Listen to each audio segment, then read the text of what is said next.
there are huge advantages to freelancers. From the opposite side, from the commissioning side, just to cover some of the negatives, it's a bit like a builder. If you find a freelancer and they're available tomorrow, you're worried. Why do they not have enough work?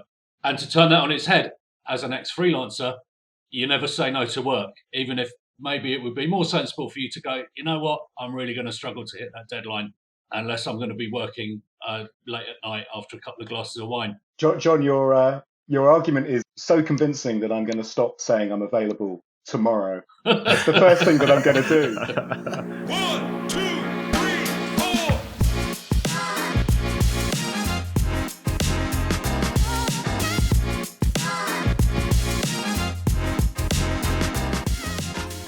Hello, and welcome to the Collective Content Podcast. My name is Dane, and this is our How to Choose a Content Agency podcast series. Our first episode is all about the three main choices of in-house, agency, or freelancer. In each episode, I'll be joined by professionals in the field of content marketing to help companies choose their next agency wisely. Today we have John Oates, a Collective Content senior editor, and John Bernstein, freelance writer, trainer, moderator, and friend of this agency. And if you want to get your hands on more expert advice on this subject, then please check out the full Collective Content How to Choose a Content Agency guide available on our website. Link in the description. But right now, also joining us is my co-host, Collective Content Managing Director, Tony Hallett. Hi, Tony. Hi there, Dane. Yeah, really great to be here and welcoming John and John to this first episode. 3, 2, 1,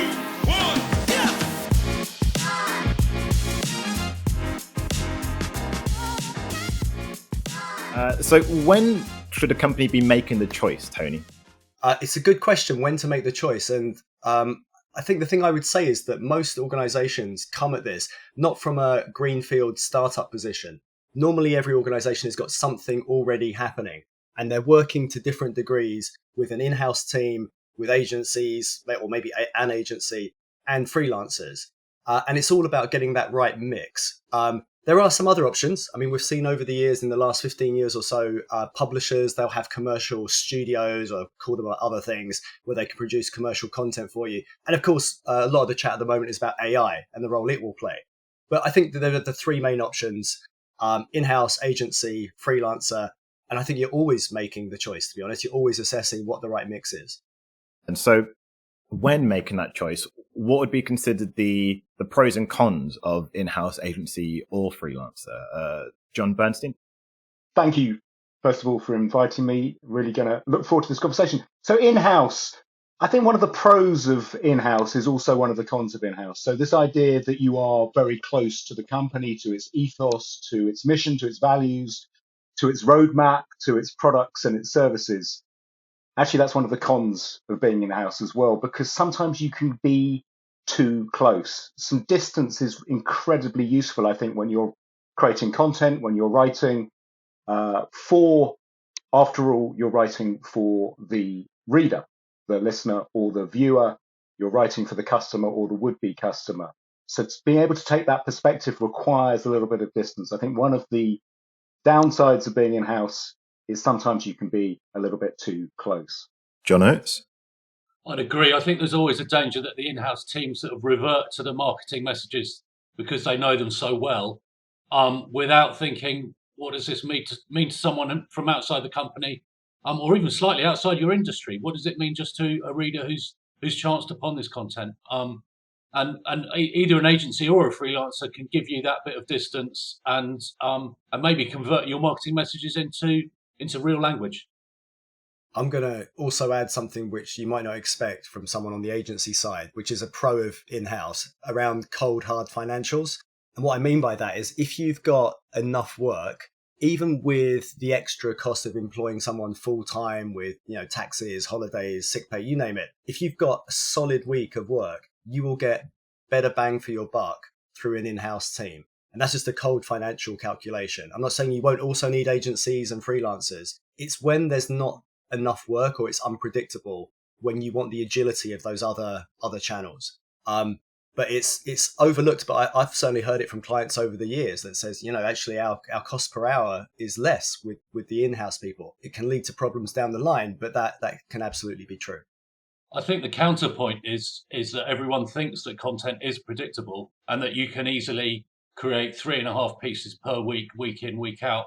And the reality, as we all know, is that there are peaks and troughs. There are marketing campaigns that happen 3 or 4 times a year that require a whole bunch of content. And then you might be left with your in-house team twiddling their thumbs for a week or two, waiting for the next peak. Very true. What would be further pros and cons to agencies then, Tony? Yeah, I mean, again, you would probably expect me to talk about all the things in favour of using an agency. Certainly the agility. Agencies should be a buffer for you against the ups and downs of the outside world.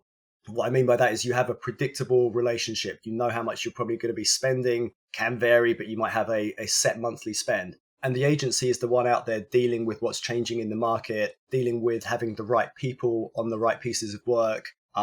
They should be a trusted advisor that knows what trends are going on and how you should be altering your marketing. I think clearly there are lots of pros to having the right agencies in place, but also I think we'll get into it. It can be tricky as well.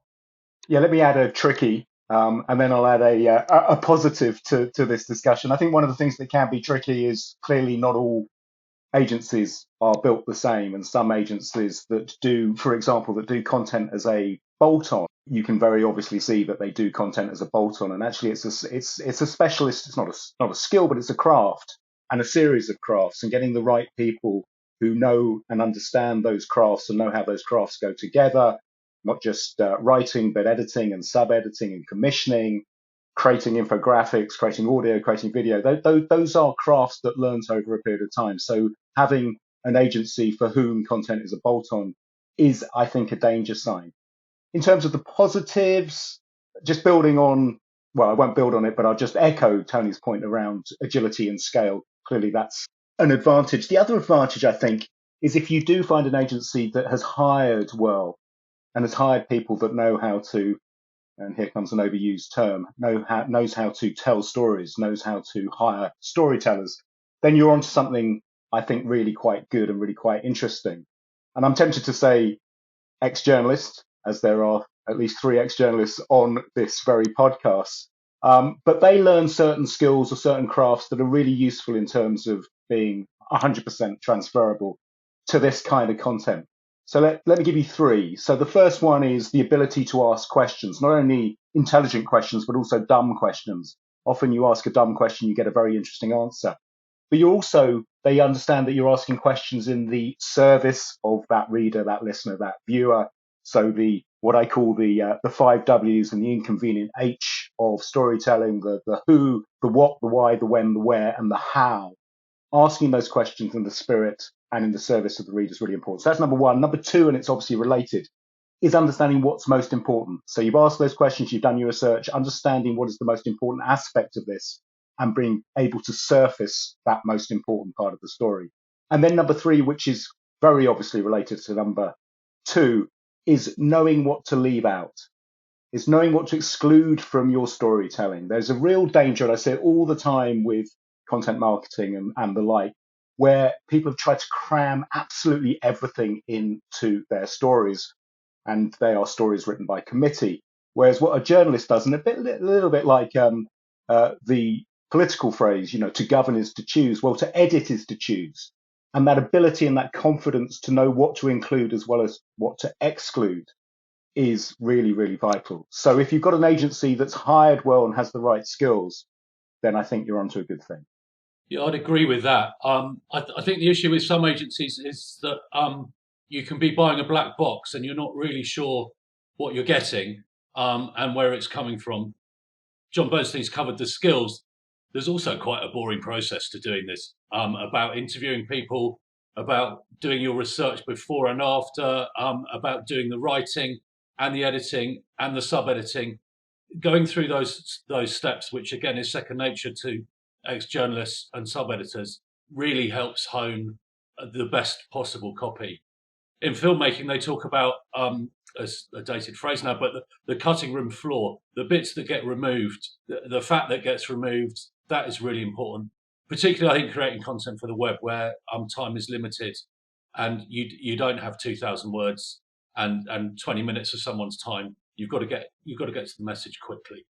time is limited, but the space is unlimited. So if you're not careful, you get the worst of both extremes. But to go back to what you were saying earlier, what you're touching on is transparency. And I'm always amazed at how infrequently, in our case, for example, clients don't ask us about our process or about who's going to be working on their projects and their account. All of that is up for grabs. So we encourage anyone listening to this, ask those questions up front and just try and get an idea of who's going to be there for you. It's perfectly allowable. I guess we've left it to last as we have an ex-freelancer and a current freelancer. But what would be the pros and cons of freelancers, John Bernstein? Yes, vested interest alert. So I'm going to tell you some pros. I'll leave it to others to tell you some cons. So just three things very quickly, if I can. One, see above around storytelling. So I think that whole idea of people that know how to tell stories is useful. A bit similar to Tony's point around that sort of flexibility. Clearly, freelancers can't do the scale, but they can potentially add to the scale, but they can certainly do the flexibility. Freelancers are used to being asked at the 11th hour. They're used to working to deadline. It's in their own interest to deliver professionally and to deadline, because that's where the next piece of work comes from. If the quality is good and the professionalism is good, they're going to get more work. So there's a vested interest there. And then the final point I'd make is around breadth of experience. I think one of the nice things of being a freelancer is you get to do lots of different things. And actually those things, although they feel tangential, are interlinked. So again, I can only talk from my own experience, but I spend my time roughly doing the following three things, a third of my time. So I spend a third of my time moderating events, emceeing, conferencing, chairing, debates. And so I get to speak a lot of people, a lot of senior decision makers, a lot of customers, would-be customers, the kind of people that we probably want to be thinking about when we're writing this kind of content. And I'm hearing firsthand, unmediated, about their challenges, their opportunities, their pain points, etc., etc. Exactly the kind of things that we talk about day in, day out when it comes to this kind of content creation. So that's what I spend a third of my time doing, and I bring that to bear to my writing. I spend another third of my time running training courses. So I run writing courses, effective writing courses, a lot of the times with in-house content teams, as it happens. And I always start those workshops by saying and insisting that I don't have a monopoly on wisdom. And why do I say that? It's because I don't have a monopoly on wisdom, and I wouldn't pretend to. And you tend to find out. I've never run a workshop where I haven't found out something interesting. I've learned something from those in-house teams. I've learned about how they have to make certain compromises, how they get round certain issues, how they are pragmatic, bits of best practice as well. So again, I'm learning something, and again, I can bring it to bear to that final part of what I do, which is that final third spent writing. So that's I suppose, the argument for freelancing. I'm interested to hear some of the arguments against freelancing. I'm really interested to hear John Oates as well, because you've been on the freelancer side and you've commissioned freelancers. So tell us, how would you commission yourself? There are huge advantages to freelancers from the opposite side, from the commissioning side. From my time as an editor, I just to cover some of the negatives. It's a bit like a builder. If you find a freelancer and they're available tomorrow, you're worried. You know, why do they not have enough work? And to turn that on its head, as an ex-freelancer, you never say no to work, even if maybe it would be more sensible for you to go, you know what, I'm really going to struggle to hit that deadline unless I'm going to be working late at night after a couple of glasses of wine. So that's one issue. The other issue is managing them, because freelancer sounds great. It's just someone you phone up, you send them 200 quid and they do the work for you. The reality is they need managing just like any other staff. You don't need one, you need several, depending on how much content you're trying to create. You need some people who you're bringing on, and frankly, you might need some people who you're putting out to pasture or are leaving to do other things, move on to other clients, or go in-house, or get into our age, perhaps retiring. Who knows? So it's an ongoing process. It's like a stable that you need to manage, and you need to keep in touch with these people. You need to know when they're on holiday, when they're away, when they're getting married, when they're moving house. when they're going to be unavailable. And all of that is a management overhead that I think people overlook, with the idea that no, you just pick up the phone or fire out an email, and one of these people is going to fall from the sky, and doesn't need onboarding, either in practical terms with your accounts, or more likely just learning your tone of voice, learning how you work as a company. So yeah, I think the end result of this conversation is that we're going to need a mix probably, and freelancers provide part of that mix. But relying on them for the majority of your content comes with a sizable management overhead. That's what I'd say. John, your argument is so convincing that I'm going to stop saying I'm available tomorrow. That's the first thing that I'm going to do. And I think you're right. I think those are very reasonable pushbacks to this. All I would say, and again, it's a bit like finding the right builder. Once you found the right builder, you cling on to them and you don't let them go. So building those relationships, I think, is really important and can be incredibly fruitful. But points taken.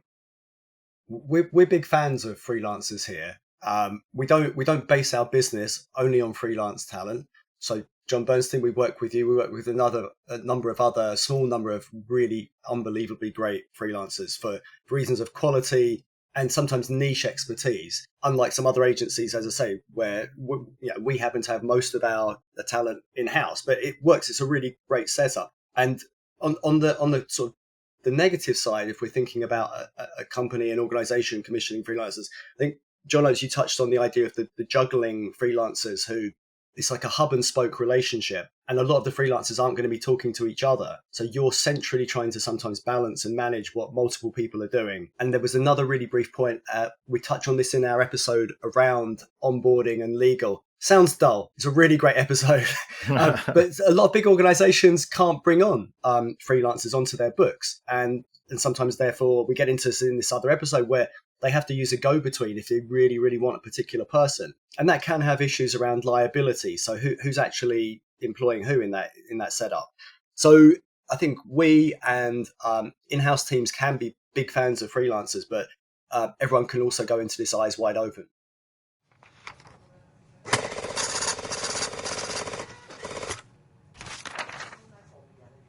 Can the size of a company or the size of the project affect which option a company should choose, John Bernstein? I think it absolutely can, and it probably does on every occasion. And I think one of the things, certainly looking at it slightly from the outside, that feels sensible and useful to do is to do a bit of mental maths, to do a bit of mental auditing of what you're planning to do. I mean, as I think John Oates mentioned earlier, you can't plan for the unknown, but you can plan for the known. So getting a sense of frequency and volume of content. What's your intention with this project, or as a company? What is the frequency and volume you think is most likely? What kind of content do you want to produce? What platforms do you want to put it on? Just doing that mental maths at the beginning and getting a sense of actually, well, what is the heft and breadth of this thing that we want to do that we call content? That is going to influence absolutely the decisions you make next. And I think, without skipping to the end, it does feel to me, as John Oates said, that a mix of some of these three elements we've mentioned is absolutely the way inevitably you're going to go. What that mix is probably depends on the earlier part of my answer. John Oates? And I think it is something that people perhaps overlook when just returning to freelancing briefly, is people think of freelancers as great for one-off projects. Freelancers are great for something that's going to happen once a month or every 6 weeks. You're going to be sure that the freelancer will be free for those 2 or 3 days and make themselves available, and will learn and react to your feedback in a much better way than suddenly dropping everything in order to do an emergency job over a weekend. Obviously, an agency can do that as well. So yeah, thinking about the tempo of your content is really important, but it doesn't actually exclude any of the three options. Yeah, I'd back that up as well about not excluding any of the three options. I think that the size of project, program, the overall ambition, there are some companies out there that have made a huge commitment to content in the last 10 years, up there with some media organizations. And at that point, they know they have to invest not just in the creation of content over the long term, but in a lot of strategic work, a lot of thinking and planning before they get into the doing.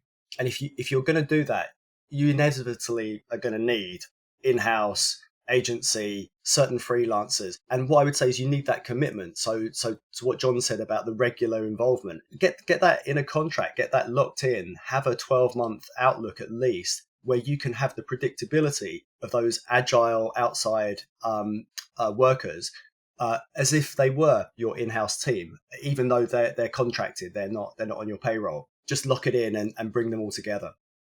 Excellent. I guess we've all kind of established that, inevitably a mixture of the three does make the most sense. So I guess I'm going to put one of you on the spot here and ask, what is really the best bang for your buck then, Tony?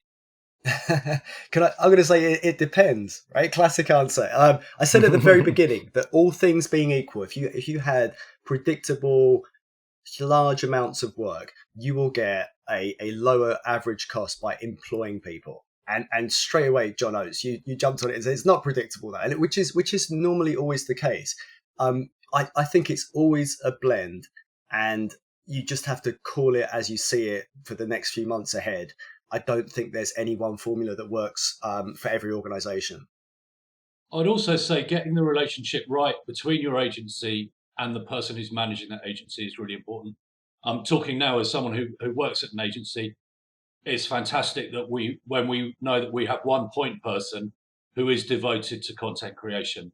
It's much more difficult when you're talking to someone whose actual job is broader marketing or PR or something else. To have a point person whose job at least partly involves content and understands how we work and builds a direct relationship with us makes life a great deal easier from the outside. And just building on that, and someone who used to manage editorial teams, albeit a little while ago, don't underestimate getting the processes right. Don't underestimate getting all that background stuff right. And that might mean actually that relationship with your agency as well, because they can help you to do that. But by getting the processes, by getting the systems in place, that is going to save you money in the long term. And if you don't get those processes right, that's going to be expensive. This is the Collective Content Podcast. This is the Collective Content Podcast. This is the Collective Content Podcast. So thanks to both our guests today, John Bernstein and John Oates, and thank you, Tony, as well. No, thank you, Dane. Thanks, everyone. Thanks, Dane. Many thanks. Yeah, it's been really great chatting with you guys and diving deeper into this foundational side of content marketing. And thank you to the listeners. Next in this series, we'll be looking at how you assess an agency by its reputation. But in the meantime, don't forget you can always get more quality insights and Collective Content's How to Choose a Content Agency guide on our website. Links will be in the description. Check it out and let us know your thoughts on Twitter and LinkedIn. So until next time, I've been Dane. Take care.